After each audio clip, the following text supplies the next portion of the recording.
then when I jump, you'll see me put hands up to try and accelerate fully so I can fly fast enough to get there. So when I pull 5 inches of brake, now that trim is gone. And so I have a wide range of speed to deal with if the trims are up.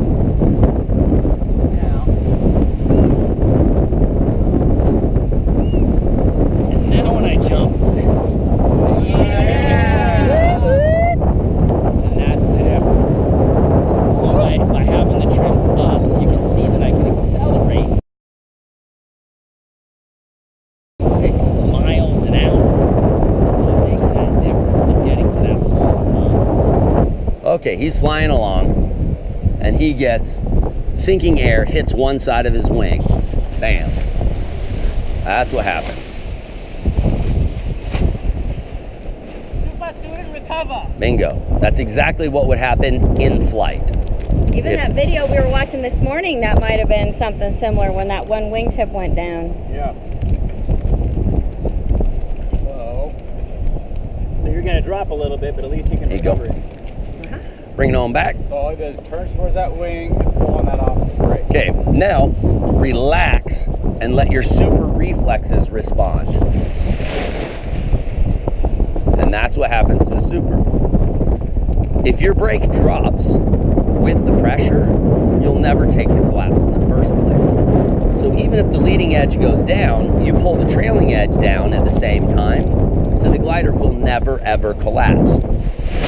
It can't collapse, because as you feel that pressure drop, your reflexes, boom, it goes with it. If somebody wakes you and all of a sudden you feel that pressure drop, boom, your hands have to drop with it, but drop to the point where you correct it and not to the point where you stall it. Close your eyes. Eyes closed. Oh, yep, God. Eyes are closed. Okay.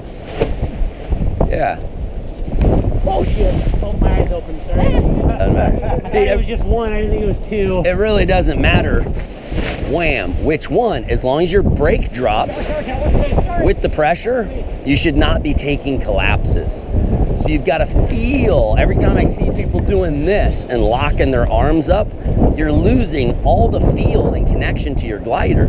You have to always have that hand there. As soon as I've got that hand there, I can close my eyes and it doesn't matter. That glider's not going to collapse, because if that pressure, bam, pressure drops, you should go into nightmare mode and bury that brake until you get your pressure back.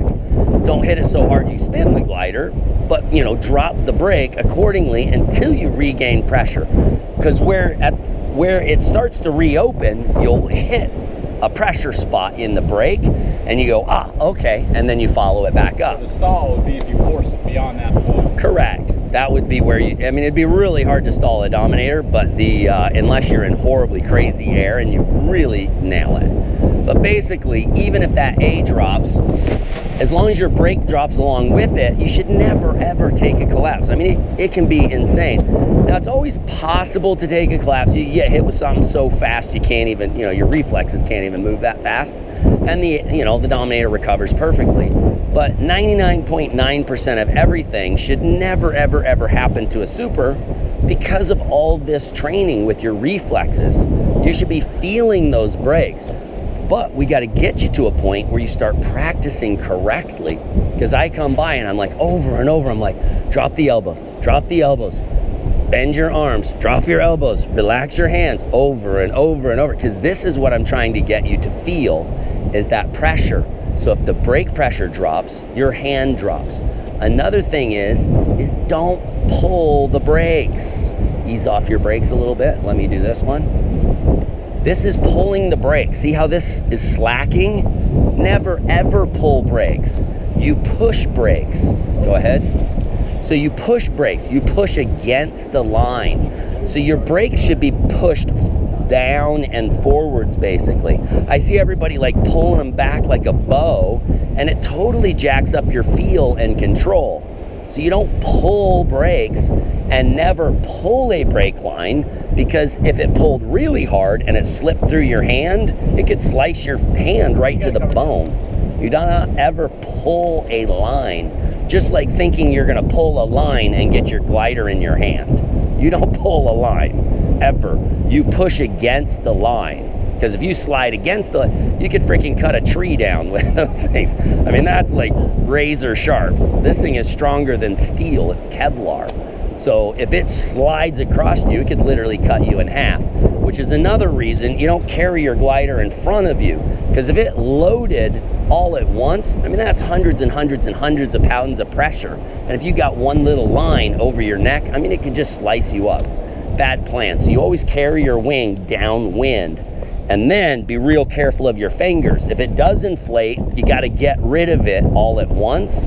Don't be trying to fight it, and don't be grabbing at risers and grabbing at things, because if you get a line around your finger and the glider loads, again, it can cut your finger, and it's not a good scenario. So you got to be real careful of only grabbing what you're supposed to be grabbing, and not fighting around trying to grab this and that and the other thing. There's only two things, you only control it with either brakes or weight shift or walking. So you shouldn't have to be fighting all over what thing you grab. You just grab the brake line. Okie dokie. That's pretty much it. Boom. Pressure drops, brake drops, no collapse. All good. Everybody's happy. Okay, so we need everybody, no hands. Let's see some no hands here. I told them they need to do this for 1 minute. Stop so backing they up. can work on turning around. Keeping their stance down, keeping their weight shift proper. And the posture is really, I mean, it's really tricky. It takes a lot of work.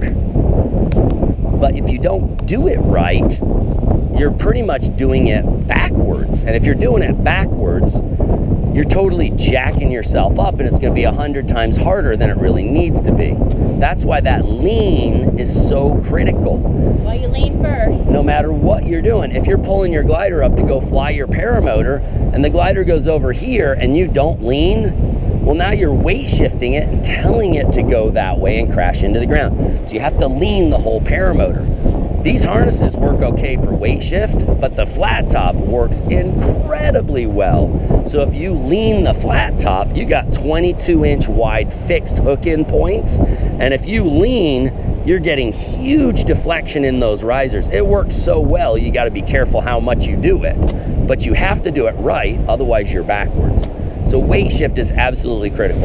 As soon as you guys can get the weight shift, then we turn to forwards. Once you get the forwards, we start doing the run and jumps. When you can do the run and jump over and over and over without ever losing control, then we go flying. Yep. Getting a little bit. Yep. Getting a little bit. It's incredibly difficult. I mean, you got to realize we're asking you to do things that almost no instructor can even do. So you have to give yourself a little leeway and not feel bad that you're not, because I'm asking for perfection. I mean, if you can stand on this pole, you are literally master level. I mean, it's incredibly difficult to do. Wow. And if you can jump from that pole to that pole, you're talking 6 people in the world that might be able to do that. Like 3 of them are in your family. Yeah, and 3 are in my family. Yeah. Yeah. There you go. Brake, hold it, hands up. Right brake, full brakes, brakes, bury him. Left brake, oh, yeah. I might get frustrated only when I like compare myself to others.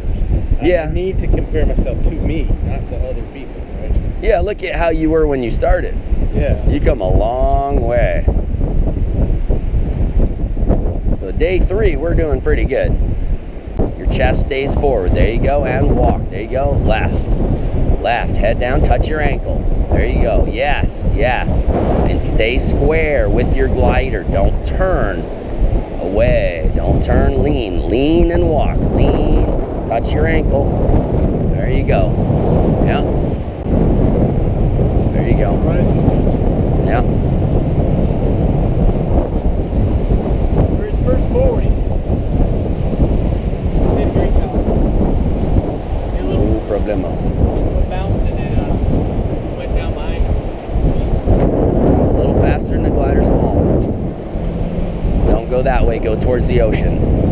There you go. No hands, day 3. That's awesome, look at that, that's skills. That's what I'm talking about. Super training. Yes, sir.